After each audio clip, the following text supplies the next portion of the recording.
Every single day, someone dies because of a DWI in Harris County. And I will do everything in my power to protect my city. And if that means putting you in custody, so be it. I don't care if Jesus comes down and tells you he needs to ride to church. You get into a car and drive, I will have a contempt hearing. You're asking me to take stuff up. He don't even have anything on.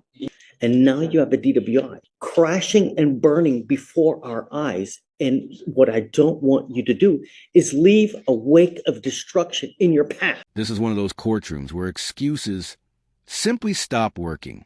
The judge has listened to every version of, "I wasn't that drunk," and none of them convince him anymore. What you're seeing here isn't just frustration. It's years of experience speaking. He understands exactly how these cases usually end when people refuse to take them seriously.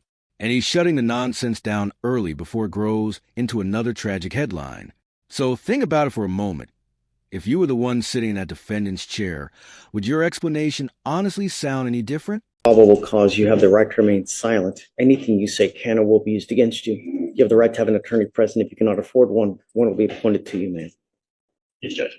On October 23rd, 2024, the officer was dispatched to a major one-car vehicle accident in Harris County, Texas.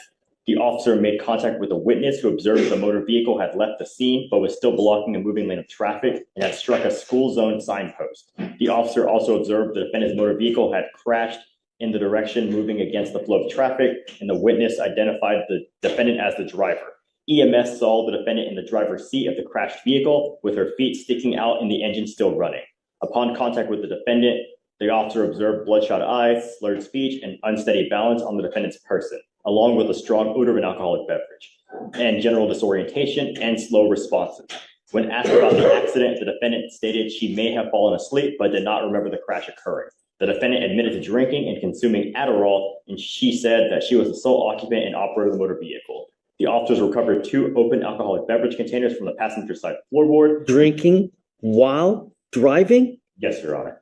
And 4 unopened containers. Standard field sobriety tests were performed. HGN 4 out of 6, walk and turn 8 out of 8, and 1 leg stand 3 out of 4. A blood warrant was drafted and executed. And then, Judge, on the first DWI, the lab results came back as 0.286. 0.026. 0.206, because there's a big difference. Is it 0.26? Yes, 0.286. Yes, Judge. Yes. Yes, Your Honor. That is a very high blood test. Can you run an NCIC? I'd like to know what other kind of criminal history she has, number one. Number two, did we have her sign a no driving affidavit on the first one? Because if she did, I'm going to have a contempt hearing. I don't see a no driving affidavit on the file, Your Honor. Yeah, well, her driver's license wasn't eligible though on the second DWI. Probably because of the first and the ALR. Mr. Treadwell, I want you to be perfectly clear about something. I'm going to do everything in my power to protect the citizens of Harris County. Every single day, someone dies because of a DWI in Harris County. And I will do everything in my power to protect my city. And if that means putting you in custody because you repeatedly flaunt our bond conditions, so be it. Now, I'm going to revoke your bond and I'm taking you in. And now, if you do get out, you will have a strict curfew of 7 p.m. to 7 a.m. And I'm forbidding you from going within a car at all.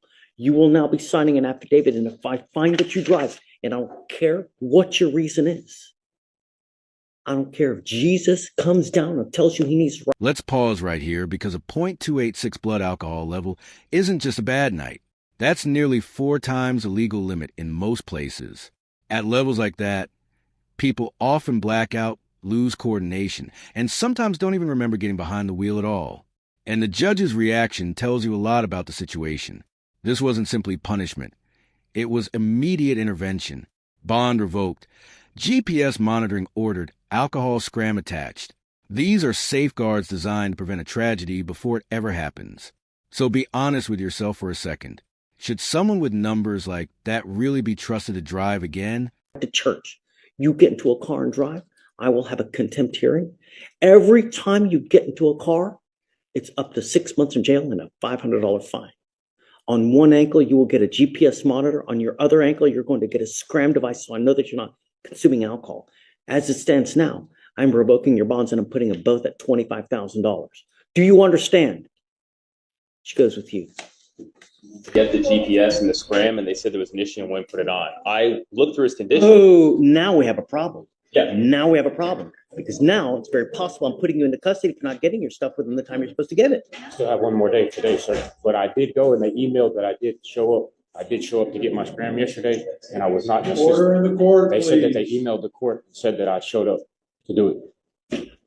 Hey, Felicia, can you check out Mr. Newell and see what the issue is, please? You're asking me to take stuff up. He don't even have anything on. He was trying, Judge. He went there. I got my They GPS on. denied him. That's the only thing they put on. So he went there. I mean, he's got the GPS. He's doing everything he's supposed to, Your Honor.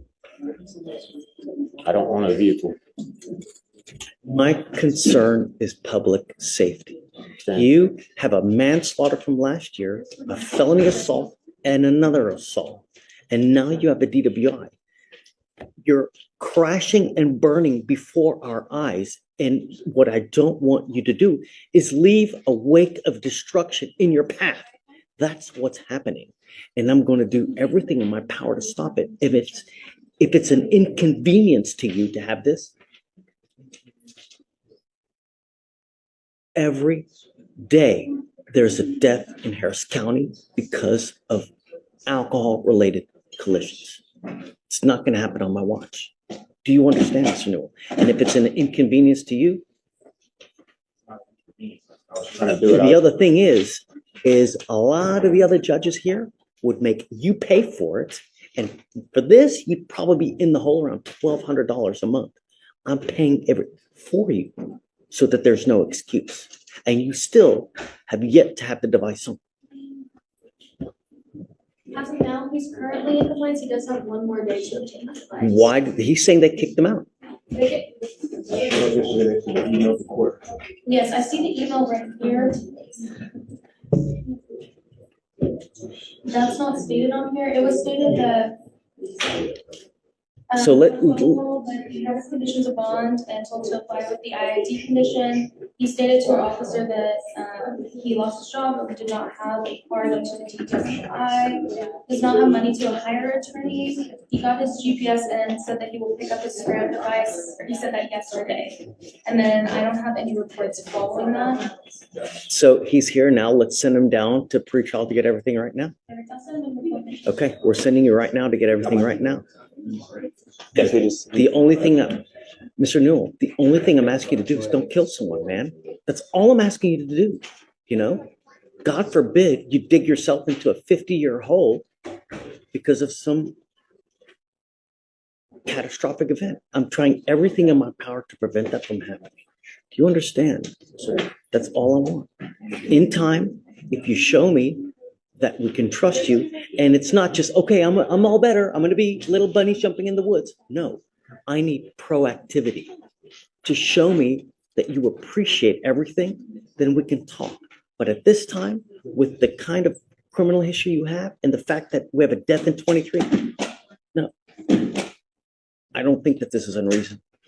You understand? All right, just go ahead, take a seat. We're going to send you down now to get your stuff. You got to have it on by at the latest tomorrow. If not, it's not going to go well. Do you understand? And just to be clear, you're allowing the changing from the interlock to the portable since he doesn't have a vehicle. No. He doesn't have a vehicle to put it in, Your Honor. So whose vehicle was this that he was driving? That's. Are you Dad? Come on up, Dad. Thank you so much for coming. We have quite a bit of issues with Mr. Newell. And it seems that most of them are related to drug and alcohol issues. And I want to prevent anything further from happening that endangers the public. And my fear is that, does he live with you now? Yes.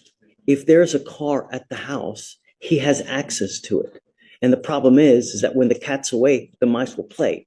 So if he has access to it, I'm scared that he's going to use it in a way that, and so that's why I ordered him to put the interlock for any vehicle that's at the house that he's staying. I'm paying for it, so it's not going to be anything coming out of your pockets. But my fear is that he just takes the car and something happens that's catastrophic. And I'm trying to prevent that from happening. So that's why I've ordered it. Like I said, nothing's coming out of your pocket. You guys don't have to pay for anything. I just want to make sure that if he gets into a car, we know about it. And that's the only way that I know. Okay? Interlocks. And my concern, Your Honor, he doesn't have any bond conditions and the car won't start if it's not blown into. So are you saying he's going to have to start blowing into it as well and he's not allowed to? So he can't drink any alcohol as well? So the father has bond conditions? He's He's legally allowed to have a beer and go driving if he's under the limit and he has a normal use of mental and physical faculties. get it, but But now he's going to have restrictions on him and he doesn't have I want to make sure that Mr. Newell's not driving.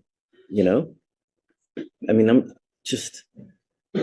have you seen the record? This is where the case becomes uncomfortable because now the consequences reach people who did nothing wrong. The father didn't commit the crime, but public safety isn't built around fairness. It's built around prevention. Judges rarely enjoy making decisions like this, yet repeat offenses often leave them with no choice. When someone shows a clear pattern, the court's responsibility isn't to hope things improve. It's to prevent the next possible disaster. So here's the real question to consider. At what point does protecting the public become more important than protecting family convenience? We have a death last year. Two assaults, and now we have a DWI second. I told him that if he's proactive with showing me that he's tackling everything in a mature and adult way, then we can talk about bond conditions in the future. But it seems that with the wake of destruction that he's left with the last 2 to 3 years, it's really concerning, and I feel that he's deteriorating before our eyes, and I don't want it to happen anymore.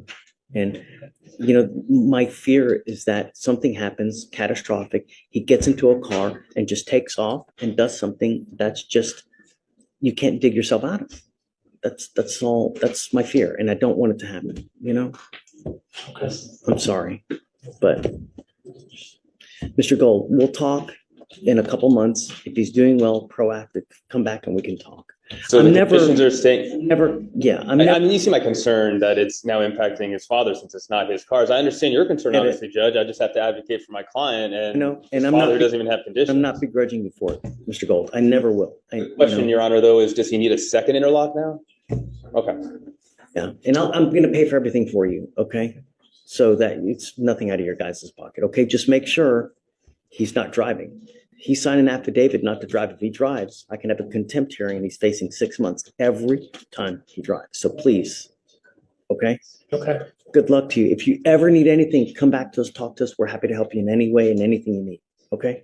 Okay, thank you. All right, happy Halloween. Thank you. Are you excused? Thank you for coming. Thank you for coming. I wish it were under better circumstances. And I'm sorry that you guys are having to come here and deal with this, but better now than 6 feet under in a pine box, right? We've had a lot of issues with him. And I think that, I don't know, I mean, I guess you realize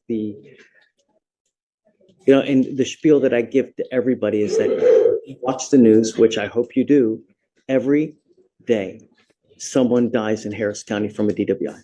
Every single day. We in Harris County lead the nation. We Hold all conversations. lead the nation in DWI fatalities because it happens so much.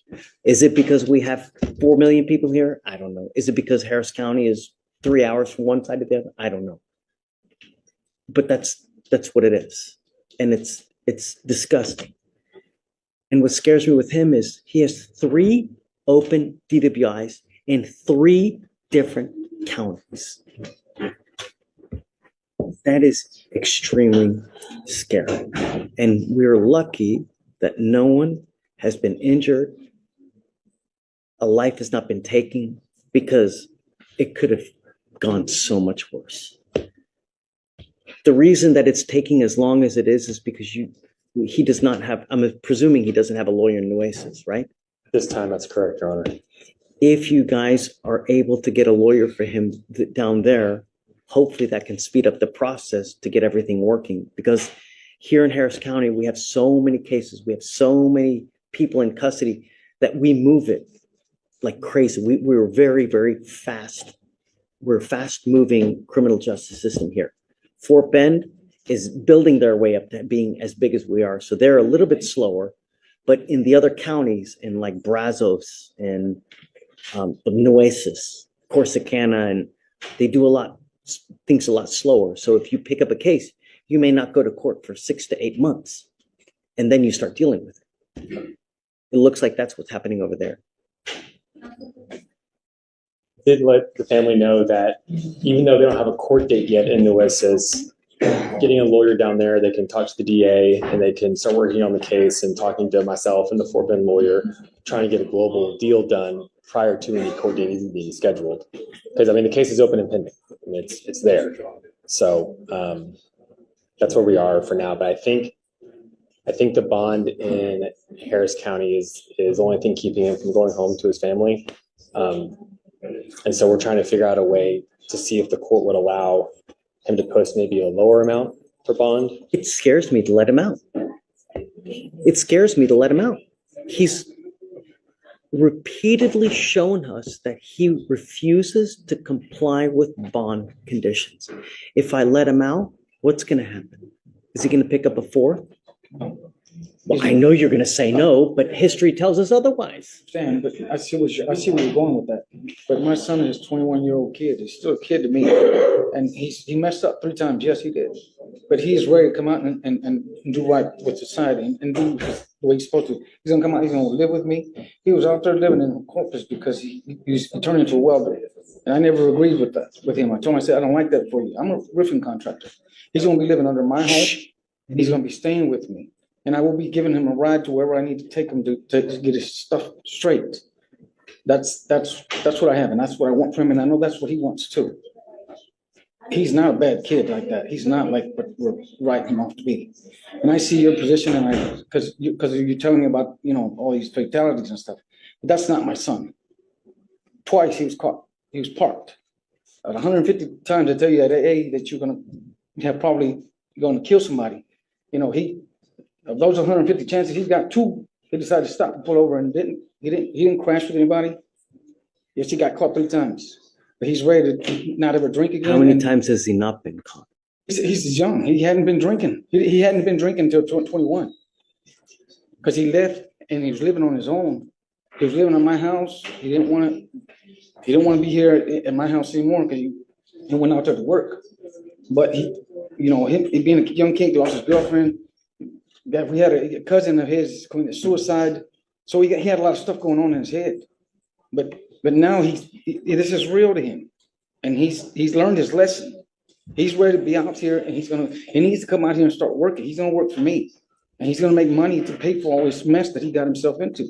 Right now, we're paying the price. He's in there. Why are you paying the price? Well, we're paying the price for him because he's my son. I'll give whatever I have to get him out of there. Sorry, I really am. He is not like the other. I mean, I don't want to. He's not like all these other people, man. I'm sorry, my kid's not like that. He's not a drug addict. He doesn't abuse anything else. He messed up with the alcohol, being too young and not knowing what to do. How do you know? How do you know? I just know it. Know my son. Hey, he was living with me for a long time. That's how I know him. And I understand and I respect it. Looking through the eyes of a father, I get this a lot. But when you have 3 DWIs in 3 different counties, judges have told you repeatedly what you can and what you can't do, and you repeatedly flaunt that and just don't. And you have shown us repeatedly you're going to do whatever you want to do, regardless of what a judge tells you. And I know that that's not what you want to hear, and I'm sorry, because I don't like to keep people in jail, but my only concern is public safety, And I know that you don't like to hear it, and it pains me to do it as a father myself as well. I don't know how else to get him to realize that when you don't abide by court orders, this is what happens. And Judge, you read people, you see people, you've seen my son. See him, and I'm telling you, he's not gonna do this again. We want him out here so he can start working, he can work for me and he start paying for his stuff. He does no good to anyone in there. I mean, he does no good to anyone in there. But it does though, protects the public. We've had him TRAS, right? Okay. So what we do is I have clinicians on staff who evaluate him and tell us what the proper course of action is. We've had our clinicians evaluate him.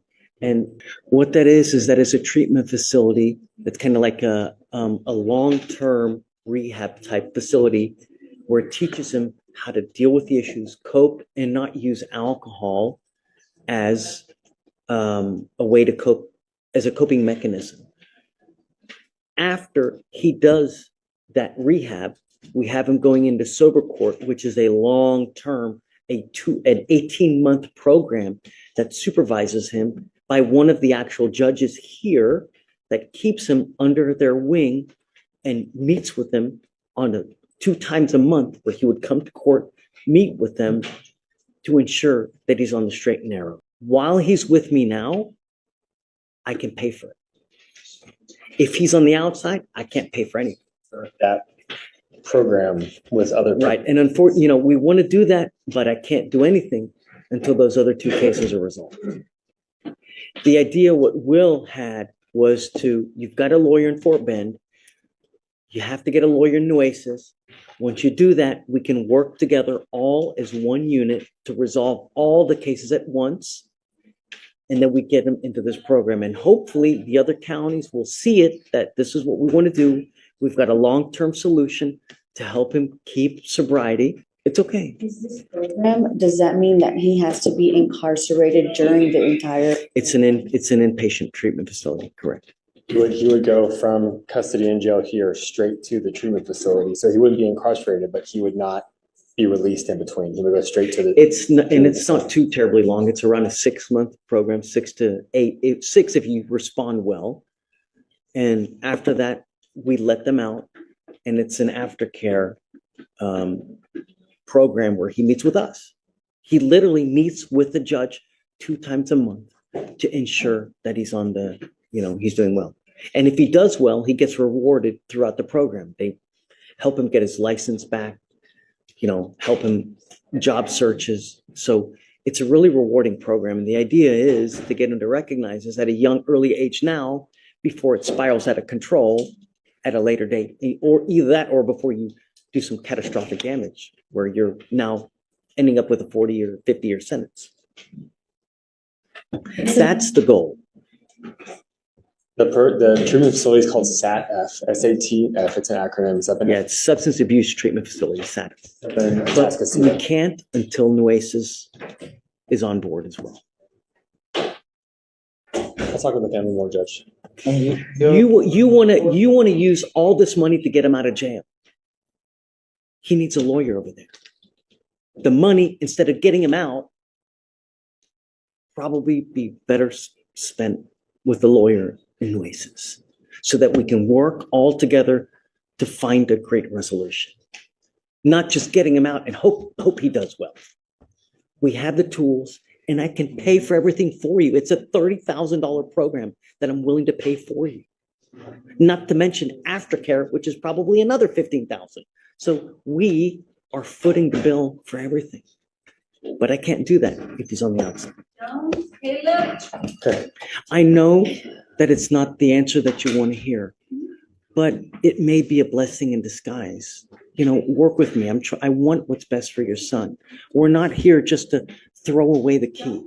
We don't want to do that. We want to help him. Sometimes it's better in the long term to sit in there, get him in the facility, than to just put him out and throw him out there in the wolves and hopes that he does well.